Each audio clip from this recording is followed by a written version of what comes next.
And so we talked about that. We talked about her diet and the discipline you have to have and actually to be a professional powerlifter.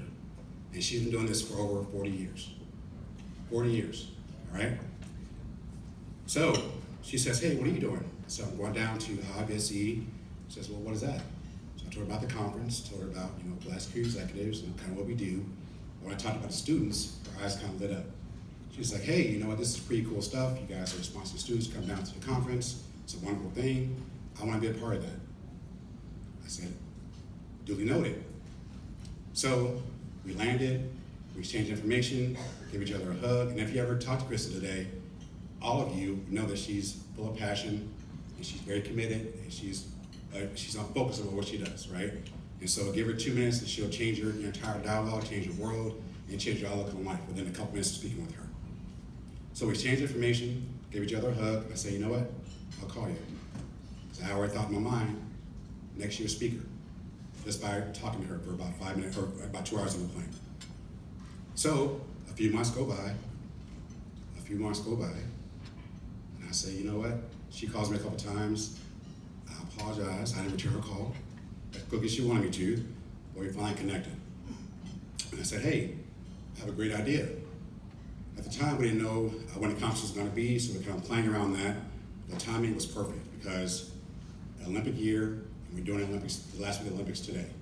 So I said, hey, what better person to come and talk to us about life's journey, and her journey in particular, than doing an Olympic year, right? She was a professional athlete. She has all these accolades, which I'm about to go into in just 1 second.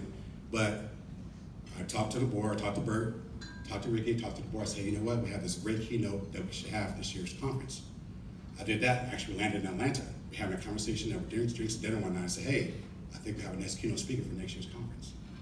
Talked about it. They said, yeah, let's bring it to the board. I went through our process, and we're here now. So one of the things we want to talk about, I know the young professionals and the students in the audience, we talk about branding, how it's important to have your brand out there. But for my Amazonians out there, I have a quote for you guys. Branding is what people say about you, you're not in the room. Right? Your brand is what people say about you, you're not in the room. Who said that? Amazonians?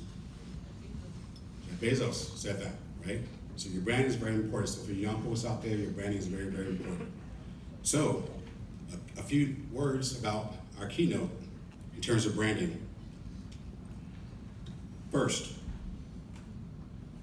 pioneer, mentor, coach, living legend, author, world record holder. Last one, world record holder. So, going back to our conversation on the plane, we talked about what powerlifting was, and what she's done, and she's done a whole lot of things.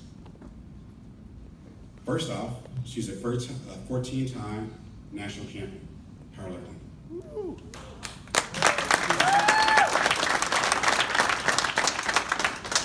A 7-time world record holder in powerlifting.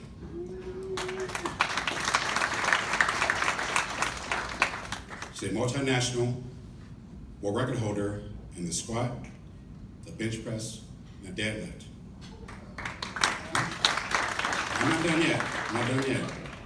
So when I start reading these numbers off to you guys, I, as a man, feel a little bit insecure. I'll tell you that right now. All right, check this out. Her bench press, world record, 264 pounds, 264. Her deadlift, 484 pounds. This is what threw me off, and I felt insecure about this. Her squat, 682 pounds. Cool. So along with that, I'm still not finished yet. She has the unique distinction of being an author. In her book, which we'll talk about in a little while here, she has the only distinction, going back to her being first, her being a pioneer. She is the first Black woman on the U.S. bobsled team. Woo. first. We talk about favor, we talk about being first, being pioneers throughout this week's conference. She's done all that stuff, and she's here to talk about it. So without further ado, we have her book that we're coming out next month. Right? She has a copy of that as well, called Chris's Promise, all about our life's journey, which she'll talk a little bit about tonight. But it is my distinct honor and my distinct pleasure to introduce to you my friend, my colleague, my new family member, Ms. Krista Ford.